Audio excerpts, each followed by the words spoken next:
అమ్మ, అన్ని కంట్రీస్లోనూ live in relations, boyfriends అంతా చక్కగా అలౌ చేస్తారు కదా. మన ఇండియాలో ఎందుకమ్మా ఇంత గోల? ఎప్పుడు ఒక్క భర్తనే పెళ్లి చేసుకోవాలి, పెళ్ళి అయ్యాకే సెక్స్ పార్టిసిపేషన్ చేయాలి, ఇవన్నీ ఇన్ని రూల్స్ ఎందుకు పెట్టారు? ఏమైనా రీజన్ ఉందా అని అడిగింది. అప్పుడు నేను అన్నాను, నువ్వు గుళ్ళేకి వెళ్తే ఏం చేస్తావురా అన్నాడు. స్నానం చేస్తాను, శుభ్రంగా వెళ్తాను, పొద్దున్నే వెళ్తాను, ఏ ఆలోచనలు లేకుండా పొద్దున్నే వెళ్తాను అని.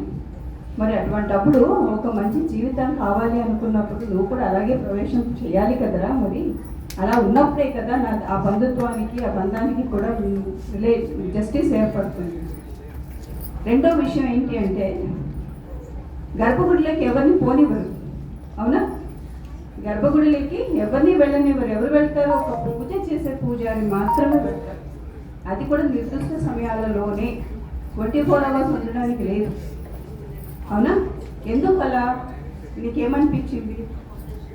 సో అక్కడ ఎనర్జీ ఉంటుంది, ఆ ఎనర్జీని డిస్టర్బ్ చేయకూడదని ఎవరిని వెళ్ళనివ్వరు కదమ్మా అని అడిగింది. ఇక్కడ మన గర్భసంచి కూడా అంతే కదా శ్వేత అన్నాను నేను. యూట్రస్ కూడా అంతే కదా నాన్న. అక్కడికి ఎందుకు వెళ్తావు గుడికి?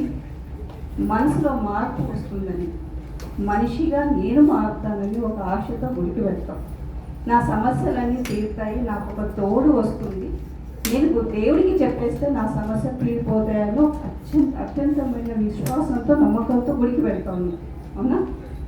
మరి అటువంటప్పుడు ఇక్కడ కూడా ఒక రూపం దిద్దుకుంటుంది కదా, ఒక ప్రాణం పోసుకుంటుంది కదా.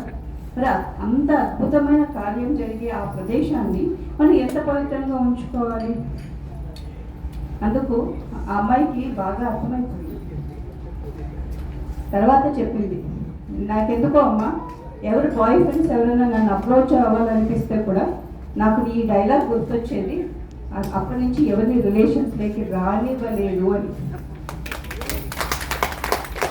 దగ్గరికి రానివ్వలేదు నేను నా జీవితంలో. నాకు ఎప్పుడు ఈ విషయం బాగా గుర్తుండిపోయింది. అంటే నేను గొప్ప పని చేశానని చెప్పలేదు, ఇది